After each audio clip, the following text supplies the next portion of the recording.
Halo guys, oke ketemu lagi ya.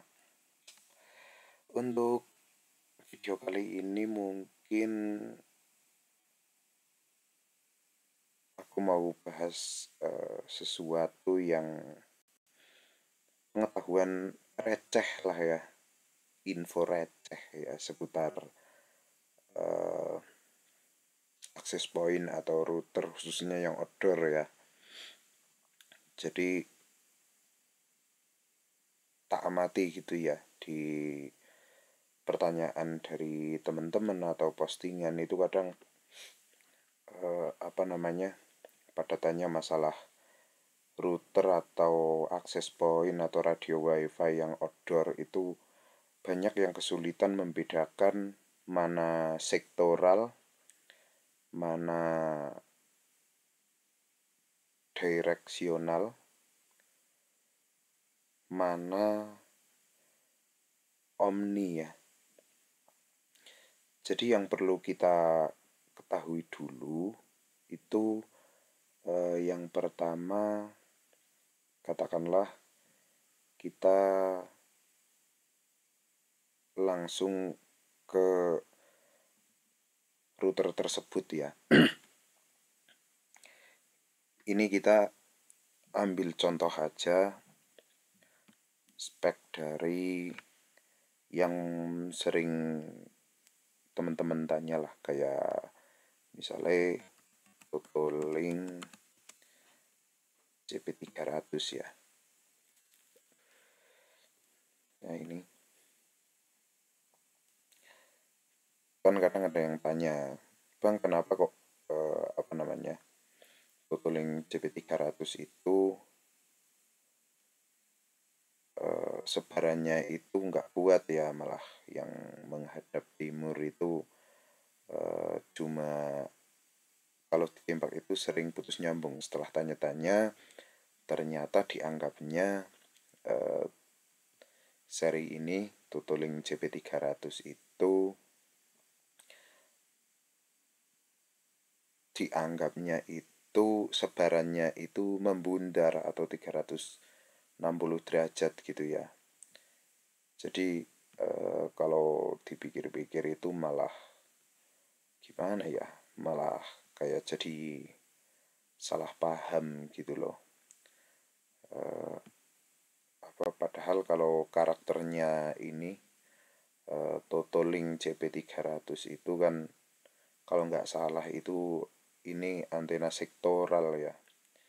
Jadi sebarannya itu sekitar 300 kok 300 120 derajat ya. Coba kita lihat keterangannya.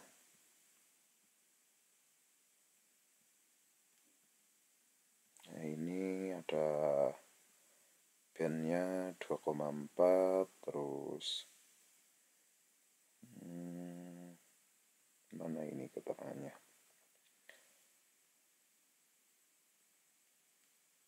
Nggak ada ini ya.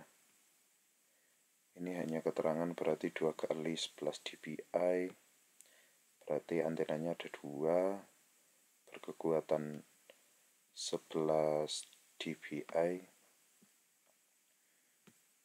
Bentar kita cari lagi.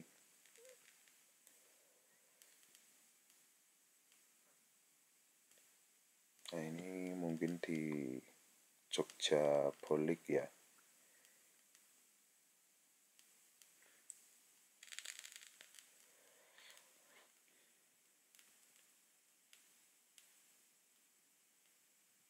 Nah ini cukup luas, coba kita transmisi jarak jauh. Nah, ini kok nggak ada keterangan berapa derajat ya. Coba kita cari yang lain aja. Nah ini kita bahas yang omni dulu.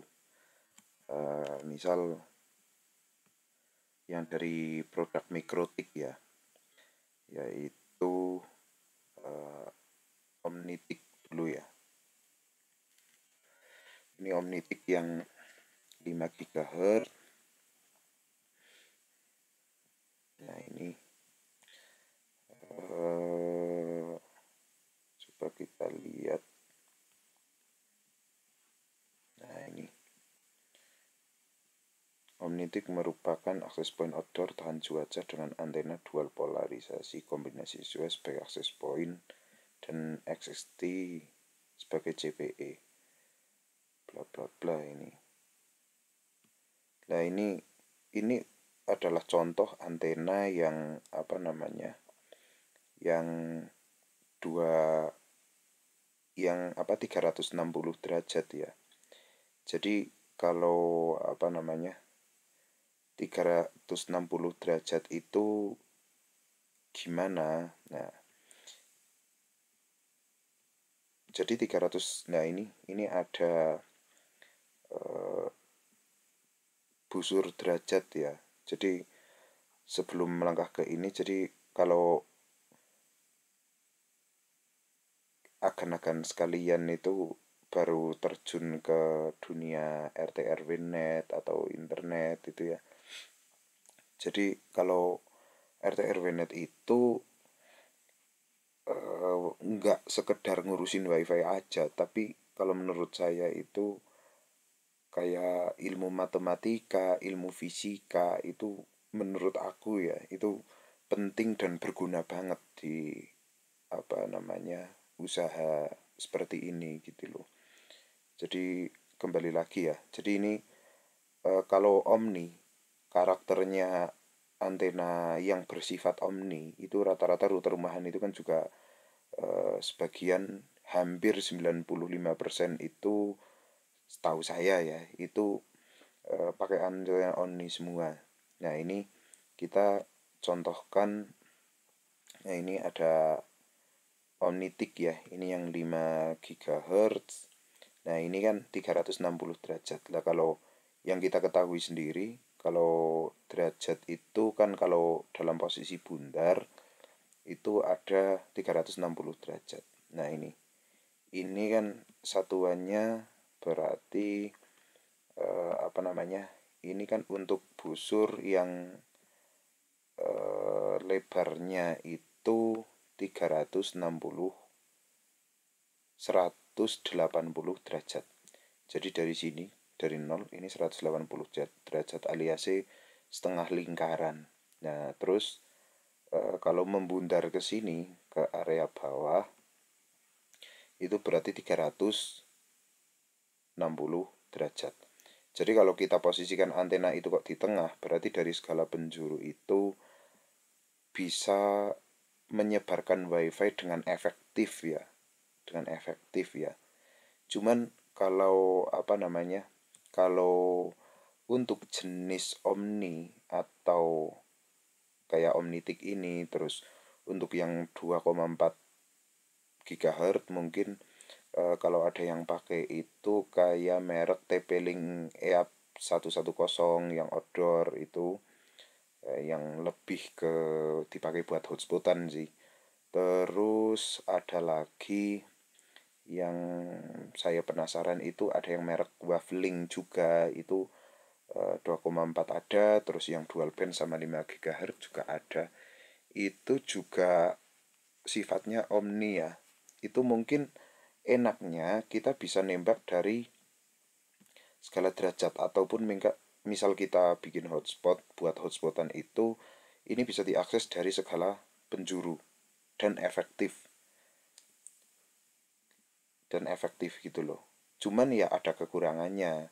Kekurangannya adalah karena ini daya sebarnya itu 360 derajat, jadinya kalau untuk point to multi point dengan jarak jangkauan yang jauh, katakanlah kita pakai Omnitik, terus ntar kita tembak pakai LHG, itu emang aku pernah ngeriset sama temanku sendiri yang udah pakai sistem kayak gini itu emang kurang efektif lah. Kurang efektifnya itu karena ini kalau untuk yang seri Omni ini kan antenanya nggak bisa dirubah. dan kekuatannya hanya sekitar, coba, nah ini 7,5 atau 7,5 dpi ya. Jadi kalau untuk point to multi point jangkauan sampai 5 kilo itu emang kurang, bisa dikatakan kurang memadai lah, apalagi udah ada sekitar katakanlah 5 akses point lebih, 5 klien lebih gitu loh. Ini jadi akses point, akses point bridge ya mungkin ya, atau berarti modenya AP bridge. Terus ntar kita tembak pakai LHG atau mungkin XXT lah kalau masih dari keluarga mikrotik ya. Itu memang nggak enaknya itu ya, ini daya pancarnya kurang gitu loh. Daya pancarnya kurang karena antenanya nggak bisa diganti atau bisa ditingkatkan kekuatannya lagi gitu loh. Kalau mungkin kalau untuk yang bisa ningkatin kekuatannya, mungkin kita bisa pakai mikrotik, cuman untuk serinya itu pakai anu ya, pakai seri metal ya. Coba metal.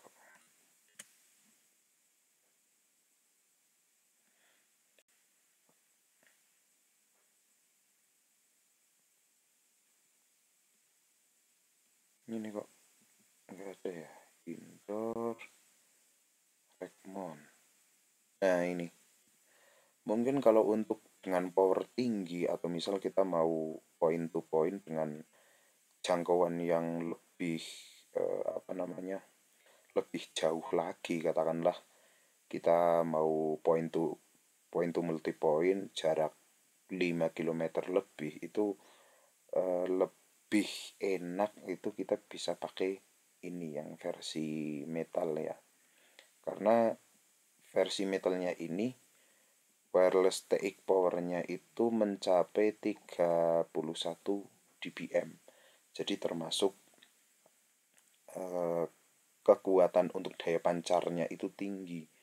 Jadi kita bisa pakai antena yang udah gainnya itu udah gede gitu loh. Kadang yang lucu kan kayak gini, kekuatan antenanya itu paling, misal katakanlah maksimalnya kekuatan paling 20 dBm. Terus kita pakai antena yang kekuatannya 30, itu jadi yang 10 dBm itu yang nganggur gitu loh. Gitu. Terus coba kita lihat lagi. Nah, ini untuk selanjutnya, ini kan kita bahas yang omni.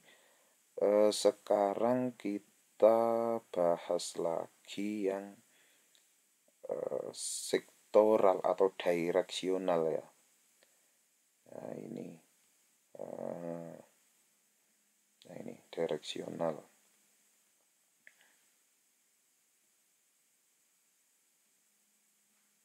Nah ini kita ambil contoh mikrotik XXT ya, XXT yang biasa.